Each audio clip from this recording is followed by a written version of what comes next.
Hey, what's up guys? This is Anthony from AnthonysCustoms, and for this review, we're looking at the Star Wars Black 6-inch series Jango Fett.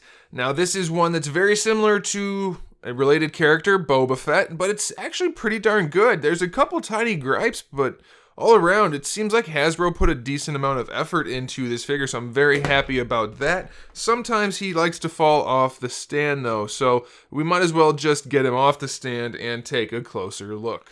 Alright, so this guy stands just about 6 1/4 inches tall to the top of his helmet, which makes him just under 16 centimeters, not counting the scanner there, just the top of the head. Of course, he's going to be slightly shorter if you take the helmet off. So we might as well talk about accessories. We do get the helmet, we get the 2 blasters, and if you want to count it, we get the backpack, which can come off, but you probably want to leave it on. In fact, we're going to leave the helmet on too, once I mention the fact that his head looks like it's sculpted really well. It's a really nice head sculpt. It looks just like the actor as far as my memory can comprehend. I think that's pretty good. Paint job is super minimal on the head, and I think that's probably because they figure most people are going to use the helmet, and they're right, so that's okay, but it's still nice accuracy there, so I like that. And while we have the head off, I can show you the articulation. We have the hinge, and is it a ball peg? Nope, just a swivel.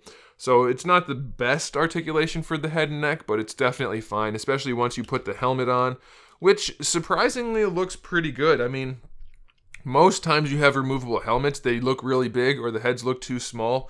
And I think it's not too bad here. His head did look kind of big in the movie, and I think that's all right, once the helmet was on, of course. And the paint job, I really like the paint job. They nailed it. Those blues look great, and I'm kind of partial to blue. But look at that. Even where it's kind of concaved, where the dark blue meets the silver, it's super clean. And where the light blue meets the dark blue, super clean. And where the black meets the light blue, super clean. This is why, and for those of you out there, I know it's a very select, minor few of you who like to complain that I bash Hasbro figures too much, or the Marvel Legends figure in particular, this is why. Same price point as Marvel Legends right here.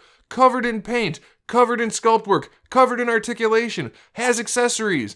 That's what we should be getting. And that's why I give a lot of Marvel Legends a hard time. It can be done. And you can see it right here. Really nice looking figure. So that's kind of like the opposite of a rant, because it was a positive thing. Let's go on though. You can see the nice paintwork throughout the torso with that darker color behind, with the silver on front, with the kind of dry brush battle damage going on. That's pretty cool. Pouches and straps are just molded brown, could use a wash, but since the rest of the figure has it, it's not too big of a deal. Same kind of paint work all the way through for all of the armor, and then the lighter purple for the main undersuit, you can see it better back here. It's got paint on it all the way around too. Look at that. That's so cool to see a figure at a $20 price point with paint all over it. That's pretty awesome. I like that a whole bunch. Then we have some nice paint detail back here on the arms, and then back on the jetpack we have some more. So very pleased with that.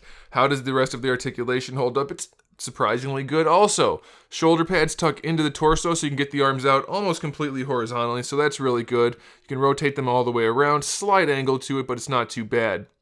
You get a 90-degree elbow hinge, and you're probably wondering how those little tubers fare with the articulation. You don't have to worry about it because they give you an extra bicep swivel there. You can technically rotate it at the elbow, but you don't need to because you can rotate it right there. So that's really awesome. I love that they did that. Same thing that we saw for Boba Fett, but we can appreciate it every time we see it because it's a really nice design.